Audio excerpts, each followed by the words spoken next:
지금 전전긍긍하고 계시지 마시고요. 쫄지 마시고 그때를 기다렸다가 진입하시고 혹시나 기회가 안 오면 진입하지 마십시오. 저는 이 두 종목을 아주 강력하게 가져가야 될 종목 중에 하나다라고 생각을 합니다. 나중에 저 때문에 망하시면 연락하지 마세요. 네.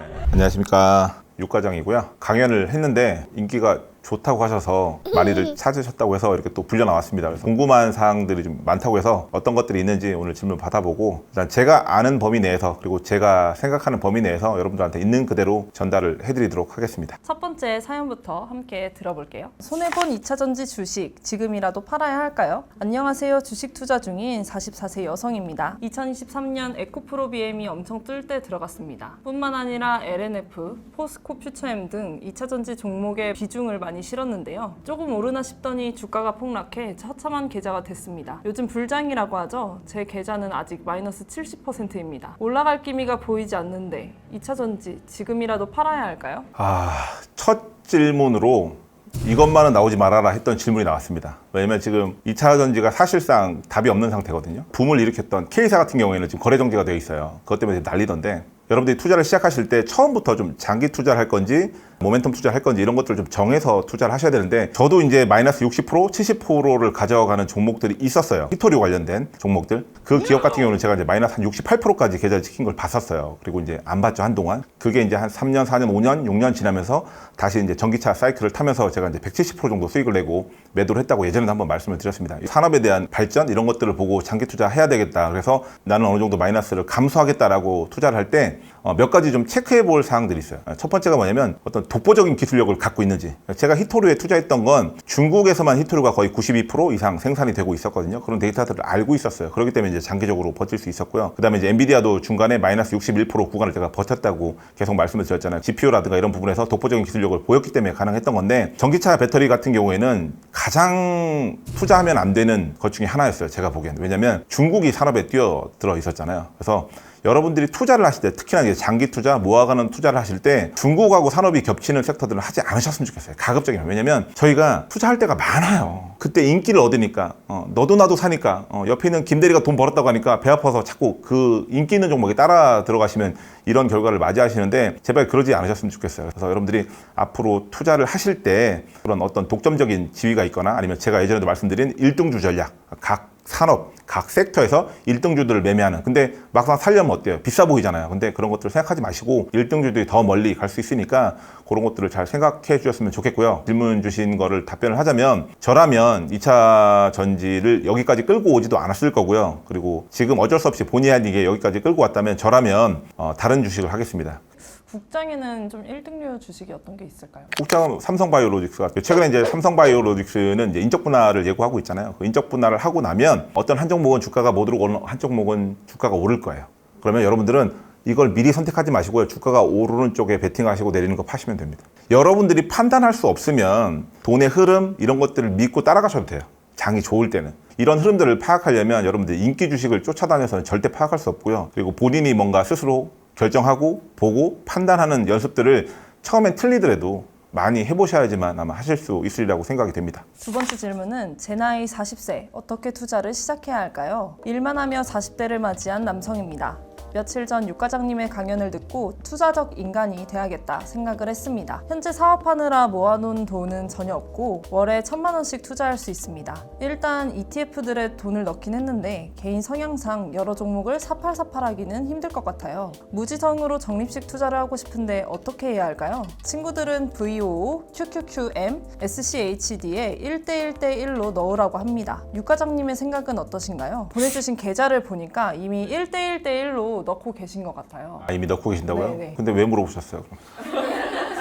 왜 물어봤어? 하고 있는데 이미 이제 저질러 놓고 이제 확신이 없으니까 한 번 더 약간 참 잘했어요 도장 받으려고 질문하셨구나. 사업을 하고 계셔서 월 들어오는 인컴이 굉장히 크신 분이에요. 말씀하신 VO라든가 QQQM, SCHD 뭐 이런 것들을 1대1대1로 넣는 전략은 좋다고 생각이 됩니다. 저의 기준으로 제가 1,000만 원이 있다면 저라면 아까 말씀드린 것처럼 VO, QQQM, SCHD 거기에다가 각각 200만 원씩 그러니까 총 600만 원을 넣고요. TSMC, 마이크론에 각각 100만 원 그 다음에 금에 100만 원, 리플하고 이더리움에 각각 50만 원씩 매달 적립하는 방법을 쓰겠습니다. 그리고 이렇게 추천드린 이유가 몇 달 전에만 질문을 하셨어도 처음에 말씀하신 대로 해도 문제가 없다라고 말씀을 드렸지만 최근에 이제 미국에서 위대한 OBBB 법안을 발의를 했잖아요. 그래서 시장에 또 돈이 풀리기 시작하고 있어서 금이라든가 그다음에 스테이블 코인 이런 것들도 많이 한번 좀 시세를 내지 않을까 생각을 합니다. 사업 투자를 하고 계시기 때문에 신경을 많이 쓸 수 없다면 처음에 계획하신 그 VO라든가 QQQM 이런 것들을 포지션을 한 60% 가져가고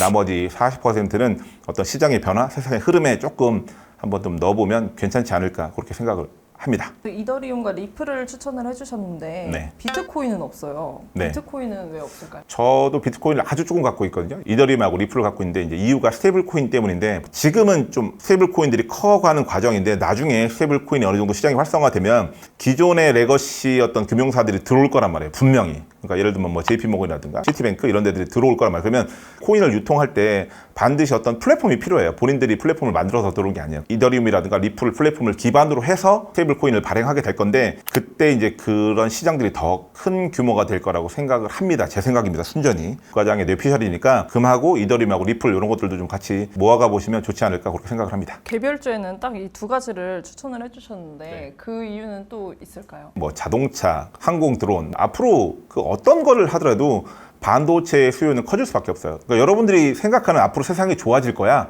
라고 했을 때 이 청바지 장사를 하는 건 결국 반도체라고 생각을 하거든요. 그래서 여러분들이 반도체를 비중 있게 모아가셔야 되는데요. 제가 이제 추천드린 게 TSMC하고 마이크론이잖아요.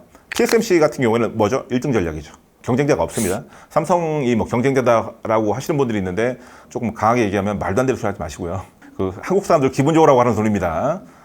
근데 이제 두 번째는 이제 마이크론을 꼽았잖아요. 마이크론 1등은 아니거든요. 하이닉스라든가 이쪽에 1등인데 마이크론을 꼽은 이유는 지금 이제 미국에서 자국 우선주의를 많이 펼치고 있잖아요. 그런 걸로 인해서 최대 수혜주가 될 거라고 저는 생각을 합니다. 그래서 저는 이 두 종목을 아주 강력하게 가져가야 될 종목 중에 하나다라고 생각을 합니다. 나중에 저 때문에 망하시면 연락하지 마세요.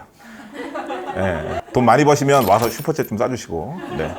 비슷한 사연을 주신 분이 있었는데 나이 어리신 분들도 좀 사연을 주셨어요. 19살인데 월 10만 원에서 20만 원씩 투자를 하려고 한다.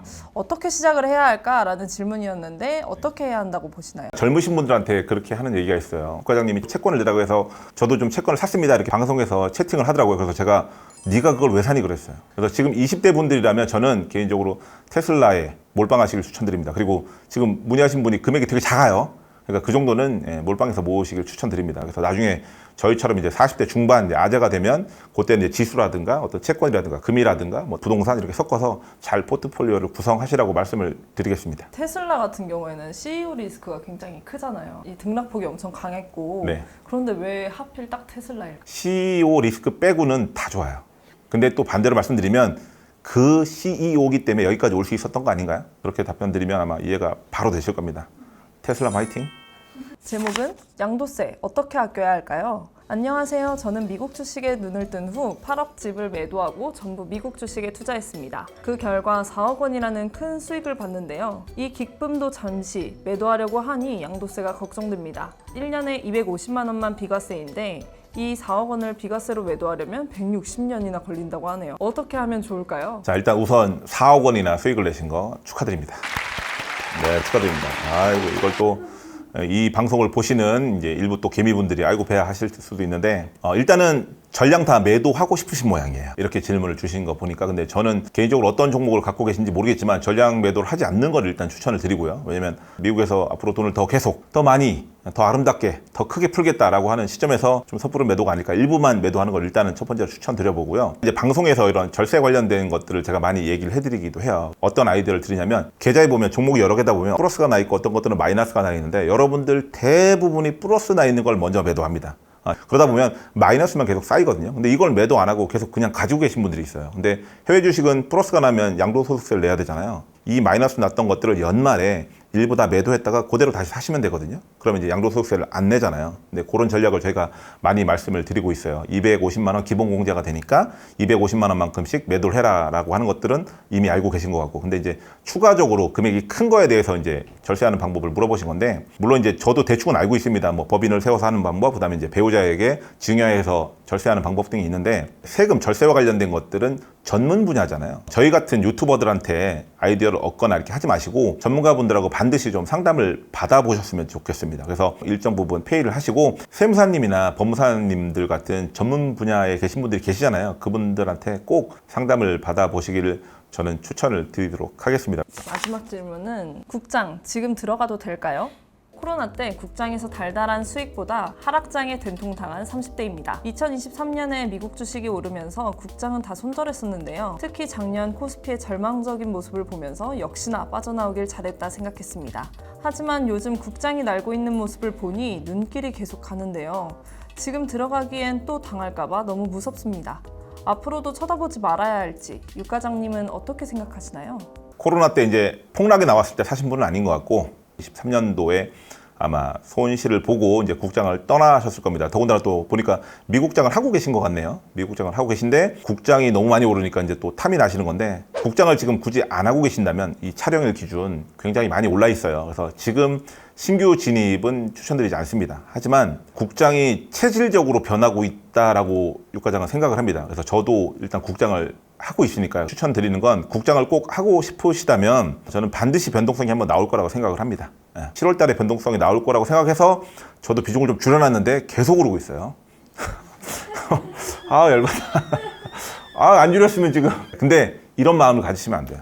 그러니까 변동성이 있다고 생각되면 비중을 기계적으로 줄이셔야 돼요. 저 같은 경우에는 워낙 많은 굴곡을 겪다 보니까 기계적으로 줄여요. 근데 사람의 욕심이 끝이 없다 보니까 그런 것들을 못 줄였어요. 저도 예전에. 쫄지 마시고 그때를 기다렸다가 진입하시고 혹시나 기회가 안 오면 진입하지 마십시오. 많이 오른 것들을 너무 뒤늦게 진입하지 않으셨으면 좋겠어요. 마지막으로 하나 더 팁을 드리면 지금 전전긍긍하고 계시지 마시고요. 만약 국장의 하락이 온다면 얼마만큼 떨어졌을 때 어떤 주식들을 어떤 비중으로 왜 담을 거야를 적어보세요. 그런 게 필요한 거예요. 그러니까 남들 올라가는 거 막 보고 있지 마세요. 그런 실수를 반복하시면 안 돼요. 아셨죠? 그래서 항상 내가 뭔가 늦었다, 뭔가 포모가 왔다는 걸 느끼시면 기다리세요. 이 기다리는 게 굉장히 고통스러워요. 사람들이 투자 쉽다고 하는데 돈 넣어놓고 기다리면 되는 거 아니야? 네가 해봐. 그게 쉬운가? 그게 제일 고통스러워요, 사실은. 돈을 쥐고 기다리는 것들을 많이 해보시는 좋은 기회라고 생각을 하시고 이런 시간대 아까 말씀드린 것처럼 종목을 쫙 셀렉하시고 거기에 대한 명분, 이유, 그다음에 어떤 포지션으로 가지고 갈 건지 준비하는 시간을 가지신 다음에 7월 말이나 8월 초에 변동성이 나왔을 때 그때 같이 들어가서 여러분들 반찬값 버는 한 해 되셨으면 좋겠습니다.